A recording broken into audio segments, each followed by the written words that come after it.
Of date நிறைய woman 35 இயர்ஸ்க்கு மேலே தான் ப்ரெக்னென்சி பிளான் பண்ணுறாங்க. அதனால் வரக்கூடிய ரிஸ்க் என்னன்னு இந்த வீடியோவில் பார்க்கலாம். I am doctor Manoramya, gynaecologist, infertility specialist and laparoscopic surgeon from DR multi speciality hospital, Iyyappan Thangal. நீங்கள் ப்ரெக்னென்சி லேட்டாக பிளான் பண்ணுறதுனால உங்களோட முட்டைகளோட எண்ணிக்கை கம்மியாகிறதுக்கான வாய்ப்புகள் இருக்குது.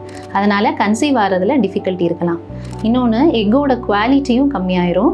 அதனால் ஜெனட்டிக் ப்ராப்ளம்ஸ் நிறையா வரலாம். நீங்கள் கன்சீவ் ஆன பிறகு உங்களுக்கு சுகர், பிபி இதெல்லாம் வர்றதுக்கான வாய்ப்புகள் அதிகமாக இருக்கும். குழந்தைக்கு வெயிட் கம்மியாகிறதுக்கு, ஐயூஜிஆர் பேபியாக வர்றதுக்கு சான்ஸ் இருக்குது. அது குறை மாதத்தில் பிறப்பதற்கு, ப்ரீடம் பேபியாக பிறப்பதற்கு சான்ஸ் இருக்குது.